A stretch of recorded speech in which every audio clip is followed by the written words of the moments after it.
Bonjour et bienvenue pour ce nouveau page à page consacré à l'édition annotée de Marvels, le chef-d'œuvre de Kurt Busiek et Alex Ross, réédité dans ce grand format qui est une sorte de format prestige, vous le savez, avec ce dos toilé, avec ces jolies dorures en soirée à Versailles et avec ce grand format qui évidemment a vu naître nombre de séries en couleur, puisqu'il y a aussi une édition prestige noir et blanc que vous connaissez. En couleur, on a vu évidemment Spider-Man, l'histoire d'une vie, on a vu Les Éternels de Kieron Gillen, on a vu du Daredevil Elektra, Vision Quest par David Mack, beaucoup de titres fameux et de grands classiques. Et voici qu'arrive cette édition annotée de Marvels.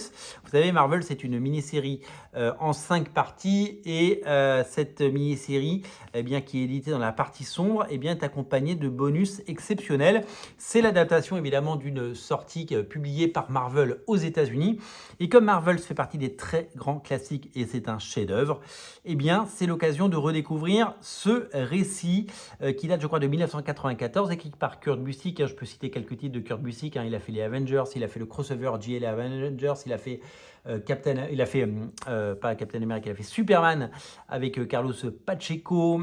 Kurt Busiek, c'est un très très grand des comics, Astro City bien sûr, et des séries formidables comme Batman créateur de la nuit, et surtout Superman, le Superman secret identité, qui est un chef-d'œuvre. Alex Ross, c'est Kingdom Come, c'est un très très grand peintre, c'est Earth X, et c'est une carrière phénoménal, peintre, celui qui a rendu les comics accessibles, parce que d'un coup on avait des graphic novels à vendre, on avait des bouquins dont on pouvait être fier, et des bouquins qu'on pouvait offrir, et c'était pas des choses consommables, c'était devenu quelque chose qui reste, et c'est un formidable talent. Nous allons évidemment parcourir ce magnifique ouvrage avec ce logo Marvels avec tous les personnages, cette couverture de Marvels avec le Silver Surfer.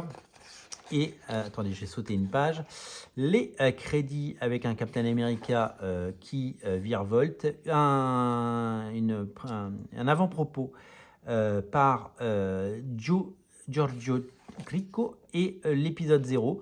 Et donc l'épisode 0 qui voit naître les origines de Marvel. Alors vous connaissez le principe de Marvels avec un S. Marvel, c'est un journaliste qui va assister à la naissance de Human Torch, qui est, vous savez, un héros des années 40 à la base, c'est pas celui des 4 Fantastiques. Il y en a 2 des Human Torch dans l'univers Marvel, et ce jeune journaliste va halluciner parce que il va voir naître les super-héros un par un, et avec son œil de journaliste, il va documenter l'avènement des super-héros. Donc ça, c'est une sorte de prequel où on voit les aventures de cette Human Torch. Dès qu'on met de l'air, il s'enflamme. Et donc dès le livre 1, nous faisons connaissance avec ce jeune photographe qui va prendre ses photos et qui va voir arriver la torche humaine. Vous voyez la beauté du trait, la peinture, c'est magnifique. Je vous l'ai dit, grâce à ce récit, les comics Marvel rentrent dans une nouvelle ère.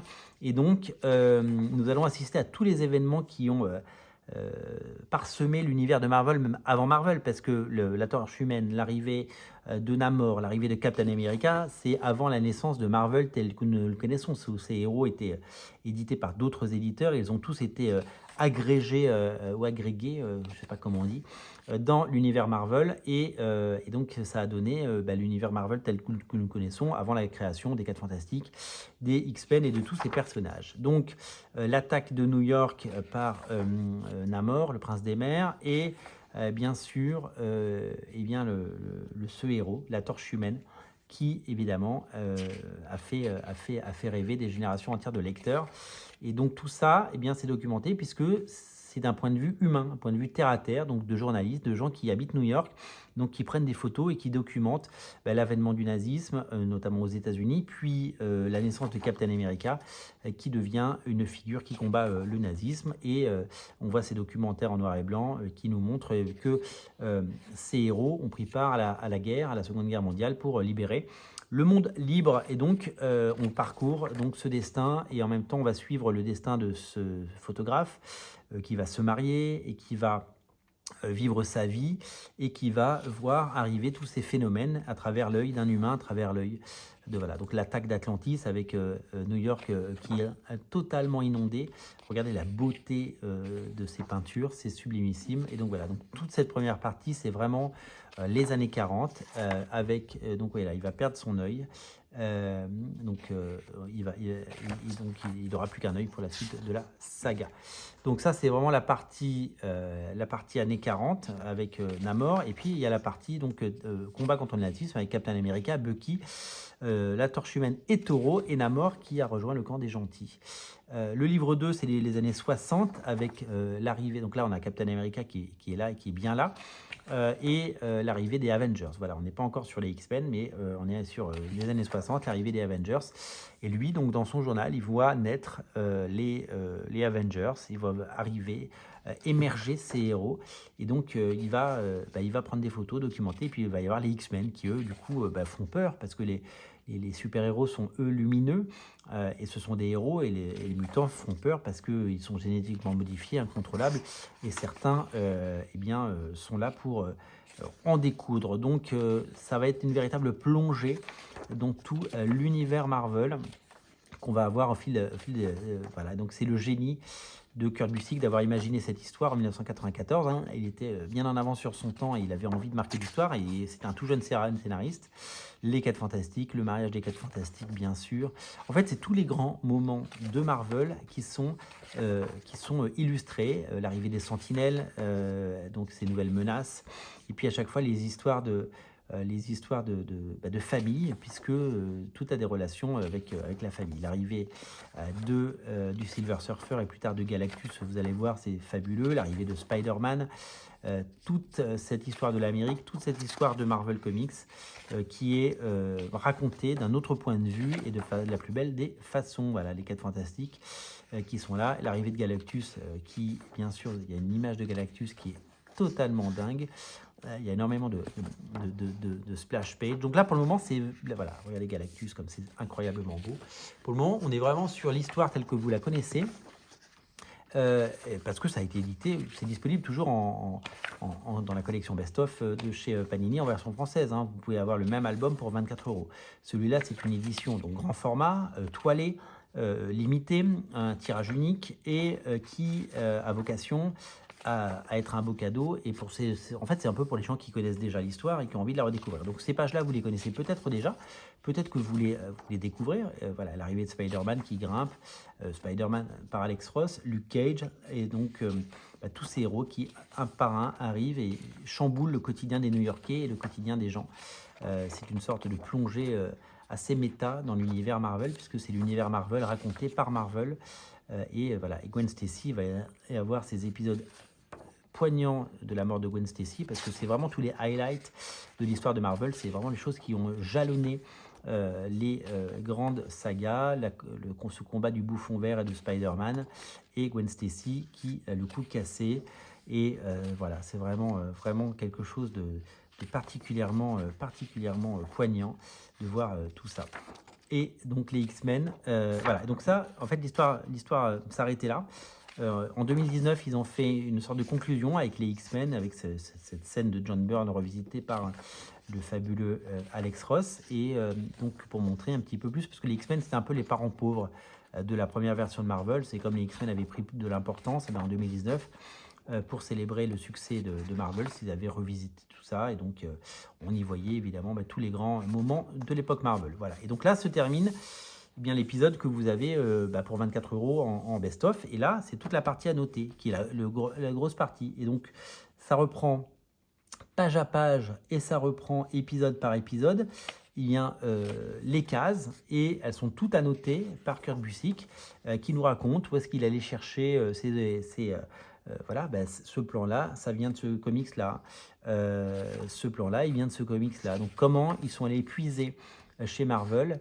Donc là, il y a Popeye, par exemple. Donc, ouais, en fait, c'est tous les clins d'œil que vous avez peut-être pas vus. Et c'est tout le travail de recherche à la fois graphique. Ça nous montre que les gars, ils ont bossé, quoi. D'abord, Alex Ross, il a bossé parce que graphiquement, c'est époustouflant. Mais ils ont bossé parce qu'ils ont mis à chaque page des clins d'œil, des easter eggs, pour pouvoir non seulement faire un hommage à toute l'histoire de Marvel, mais aussi à l'histoire de la bande dessinée en général, je vous l'ai dit, avec des apparitions de personnages voilà, par exemple, là, oui, on va regarder. Page 36, case 1. Les journalistes Jay et Gavin évoquent clairement Robert Vaughn et David McCallum de la série télévisée dans les années 60, des agents très spéciaux. Voilà, donc en fait, il y a des clins d'œil, certains que vous avez vus, certains que vous n'avez pas vus. Donc ça, c'est un puissant fond d'anecdotes et de choses. Par exemple, là, l'homme à la barbichette a les traits d'un créateur de la bande de voilà, Brian Azzarello. Il a dessiné Brian Azzarello, qui avait ce visage-là en 94. Voilà, donc il y a énormément de petites choses. Les différentes tenues que porte Gwen Stacy sont celles des épisodes dessinés par John Romita Senior. Ils sont allés rechercher. Ah, il y a une petite languette. Je ne sais jamais comment ça s'appelle cette petite languette, mais j'aime bien. Voilà, donc la mort de Gwen Stacy et la mort de Gwen Stacy re-racontée et magnifiée par Alex Ross, si on peut dire magnifiée. À droite, j'apparais à l'âge de 3 ans en 1973. La dernière année, pour ce numéro, confie Ross. Voilà, donc en fait, Ross, là, les deux nous racontent des choses. Donc là, le premier projet, voilà, là, ça c'est que des notes de Kurt Busiek. Voilà. Et et puis après, on a énormément de dessins préparatoires, des choses qu'on n'avait pas vues. Là, on rentre dans les carnets d'Alex Ross, qui a bossé pour rendre chaque personnage le plus réaliste possible. Regardez son Docteur Doom, comme il est exceptionnellement magnifique. Ça, c'est de toute beauté. Et donc le Hobgoblin, voilà, tous ces travaux, toutes ces couvertures, avec à chaque fois le scénario, les pages, vous pouvez tout lire. Donc le scénario a été traduit, donc il y a des pages entières de scénario, et puis après des pages illustrées d'Alex Ross qui voilà. Donc là, hop, on est surtout sur du texte. On va revenir sur du dessin. Donc là, du texte. Hop. On va revenir sur du dessin avec voilà, tous ces dessins préparatoires, ces croquis, ces sketchs pour travailler bien en amont, son travail sur les couvertures, sur les mises en scène. Alors, est-ce qu'il y a des photos? Parce que souvent, voilà. Donc ça, c'est l'œil de Spider-Man. Qu'est-ce qu'on voit dans l'œil de Spider-Man? Imaginez si ça avait été cette couverture, elle est magnifique. Et ça, c'est voilà, l'épilogue qui date de 2019. Et ben, c'est tout son travail sur l'épilogue, le découpage. Et après, son travail en couleur avec un mot de John Romita, avec des coupures de presse ou des fausses coupures de presse réalisées pour l'occasion. Donc en fait, il y a les articles en entier. Les articles en entier qui sont traduits, tout est là-dedans. Ça, c'est Alex Ross à l'époque, hein, il ne ressemble plus à ça du tout. Ça, c'était en 94. Rendez-vous compte que voilà, Alex Ross, après, il ressemble un petit peu. Voilà, les photos dont je vous parlais pour les poses, voilà, et ben, c'est des photos qui ont ça. J'avais déjà vu ça, les baisers pour le mariage des 4 Fantastiques, la torche humaine, la chose. Spider-Man, voilà, pour faire les poses telles qu'elles devaient être. Ça, c'est des choses qu'on avait déjà vues dans d'autres documents. Et voilà, donc Alex Ross et Mark Brown, photographié par Ramsey Atassi. Voilà, c'est vraiment, il y a beaucoup à lire. Si vous êtes complétiste, vous allez adorer. Et après, le cahier est assez étonnant parce qu'on a des couvertures d'Alex Ross, magnifiques couvertures d'Alex Ross sur différentes séries. Par exemple, ça c'est Wizard de 42. Là, on a des couvertures qui nous viennent de... donc ça, c'est des éditions spéciales de Marvels. Il n'y a pas que du Marvels, en fait. Il y a des choses qui évoquent évidemment Marvels, mais il y a des choses, ça c'est évidemment du Marvel. Voilà, ça c'est couverture avec Spider-Man, elles sont sublimissimes. Mais Marvels a noté, voilà. Donc ça, c'est en fait, ce Marvel a noté était sorti en plusieurs épisodes aux États-Unis et puis ça fait après l'objet d'une belle édition. Nous, on passe directement par la belle édition. Et là, c'est des couvertures récentes de 2018, par exemple. Avengers, Immortal Hulk, voilà. Donc ça a quasiment plus aucun rapport. Alors, c'est des couvertures qui ont été faites en hommage à Marvels, mais c'est vrai que voilà, c'est assez lointain. Mais c'est du Alex Ross et c'est en rapport avec Marvels. C'était pour le 25e anniversaire de la série. Donc c'était assez joli.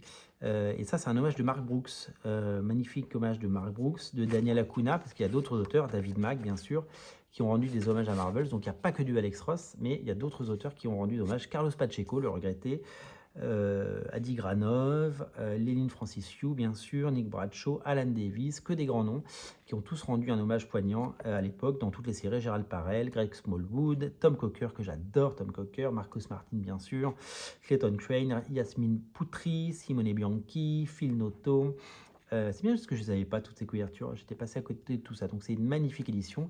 Une photo cover, ça marche toujours. Scotty Young, ça marche toujours. Voilà, donc un bouquin de plus de 500 pages avec un travail de documentation et de traduction absolument dantesque.